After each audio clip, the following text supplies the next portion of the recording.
3 धैर्य और क्षमा। सेवा करते हुए कोई तुम्हें अपशब्द कह दे, अपमानित करे, तब भी मुस्कुराकर क्षमा करना, यह सेवा का सबसे बड़ा तप है। 4 सादगी, भव्यता नहीं, शुद्धता जरूरी है। एक गरीब द्वारा 1 रोटी देना और एक अमीर द्वारा 100 थाल देना, इनमें अंतर केवल भावना से है, न कि मात्रा से। 5 निरंतरता, एक बार सेवा करके रुकना नहीं, बल्कि यह सोचकर जीवन जीना कि जब तक सांस है तब तक सेवा है। एक बार नारद मुनि स्वर्ग में भगवान विष्णु से मिलने गए। देखा कि भगवान रो रहे हैं। नारद हैरान हुए, बोले, प्रभु आप क्यों रो रहे हैं? भगवान बोले, नारद, मेरी पूजा करने वाले लाखों हैं, पर मेरी सेवा करने वाले कितने हैं? जो मेरे नाम के कीर्तन करते हैं वे बहुत हैं, पर जो मेरे रूप में भूखों को खाना देते हैं, अनाथों को सहारा देते हैं, वे बहुत कम हैं।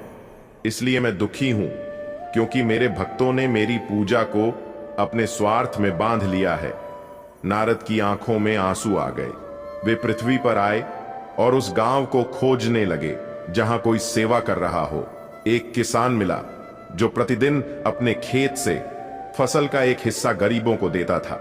एक नाई मिला जो हफ्ते में 1 दिन केवल वृद्धों के नाखून काटता, बाल काटता, निशुल्क। एक विधवा मिली जो हर पूर्णिमा को अनाथ बच्चों को कहानी सुनाती।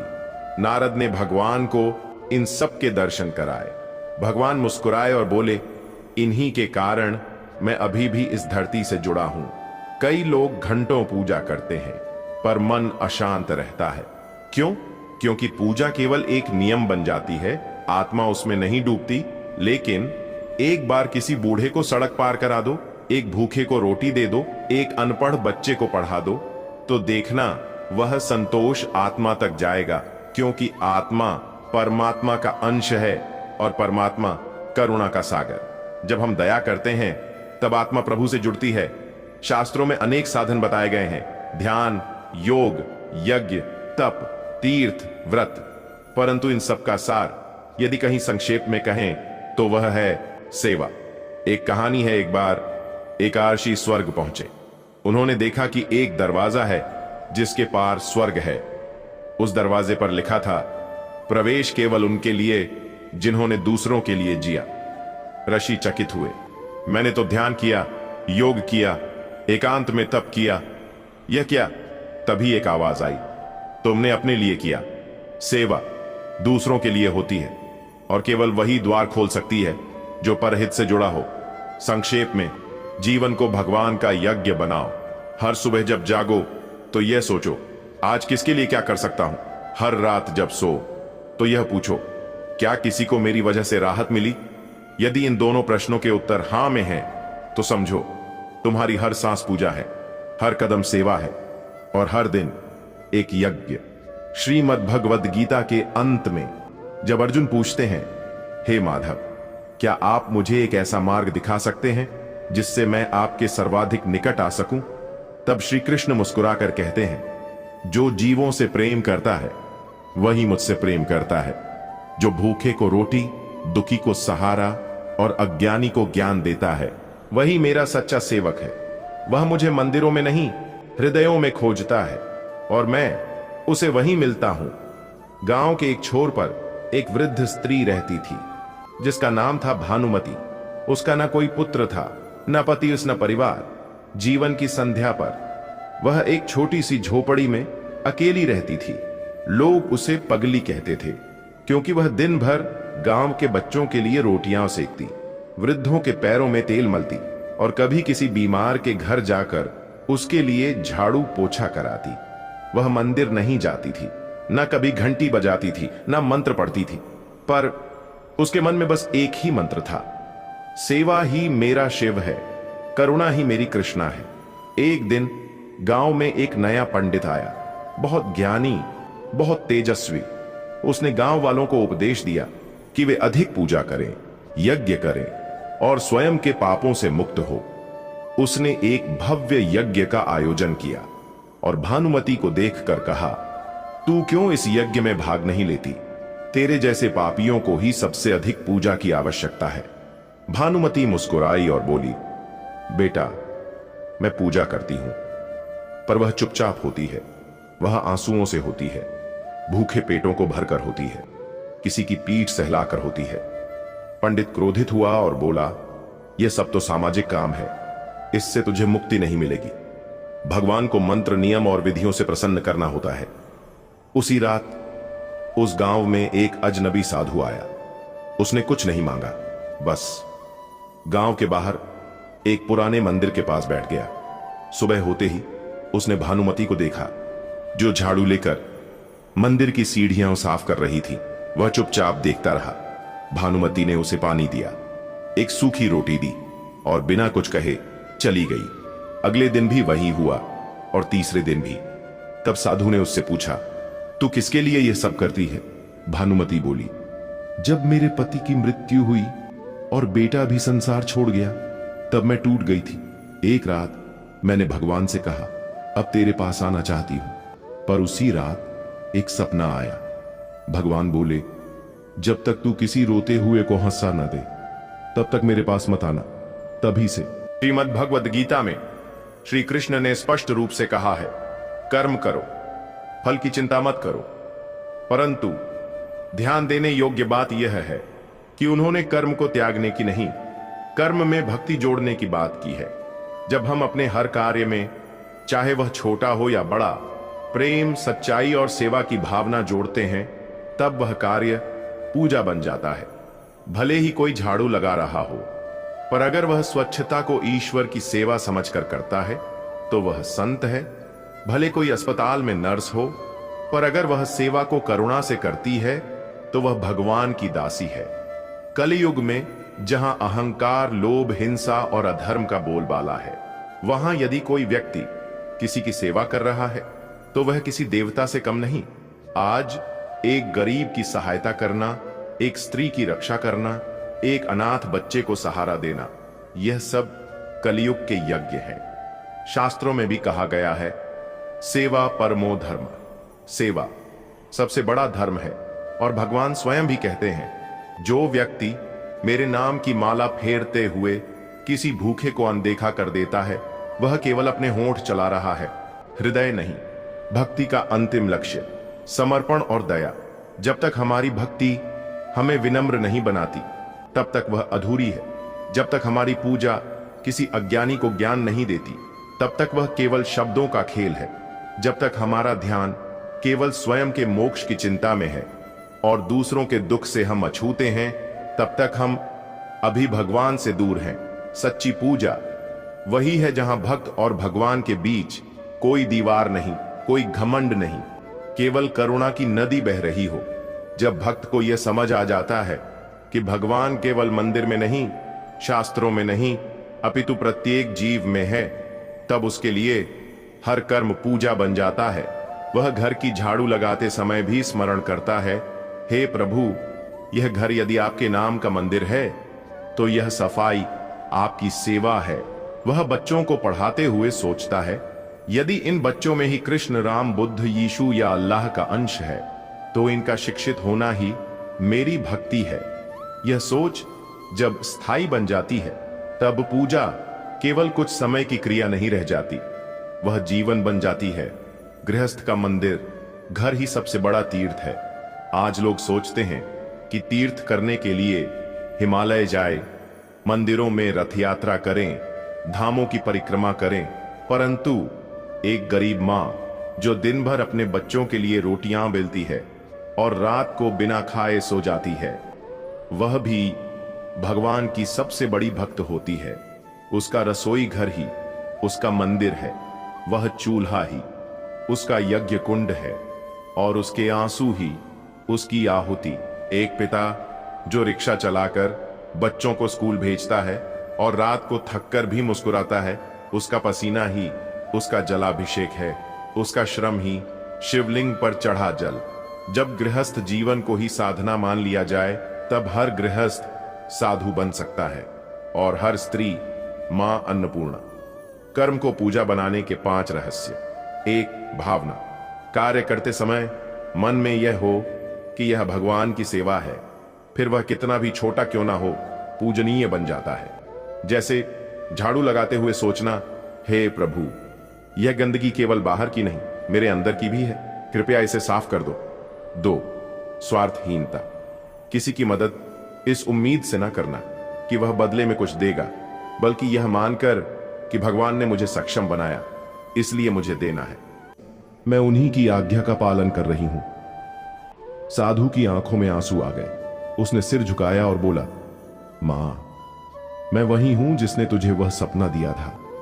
भानुमति सन्न रह गई। उसकी आंखों से अश्रुधारा बह चली। साधु मुस्कुराया, मैं विष्णु हूं। तेरी सेवा से मैं इतना प्रसन्न हुआ कि स्वर्ग भी सूना लगने लगा। तेरे बिना मेरी पूजा अधूरी है। तेरे झाड़ू के कण भी मेरे पुष्पों से पवित्र हैं। तेरी सूखी रोटी में वह प्रेम है जो स्वर्ण पात्रों में नहीं। गांव वाले इकट्ठा हुए। पंडित भी आया और उसने यह दृश्य देखा। भगवान को देख वह नतमस्तक हुआ और उसके अंदर का अभिमान क्षण में झलकर राख हो गया। तभी भगवान ने सबको संबोधित किया, देखो, जो भक्त केवल मेरी मूर्ति को सजाता है वह मेरा रूप देखता है, पर जो भूखे की थाली सजाता है वह मेरे स्वरूप को समझता है। जो मेरा नाम जपता है वह शब्द पकड़ता है, पर जो किसी के दुख में हाथ बढ़ाता है वह मेरी आत्मा को छूता है। इसके बाद भगवान ने भानुमति का हाथ थामा और कहा, अब तू मेरे साथ चले, तेरा समय आ गया है। पर भानुमति ने कहा, नहीं प्रभु, अभी कुछ लोग और हैं जो रोते हैं। जब तक वे मुस्कुराना नहीं सीख जाते मैं नहीं आऊंगी। मुझे आपसे नहीं, आपके कार्य से प्रेम है, और जब मैं सबको हंसते हुए देख लूंगी तभी आपके चरणों में आऊंगी। भगवान मुस्कुराए और बोले, तब मैं तेरे साथ यहीं रहूंगा, क्योंकि जहां सेवा है वहीं मैं हूं। उस दिन से गांव बदल गया। पंडित ने पूजा को सेवा में बदला।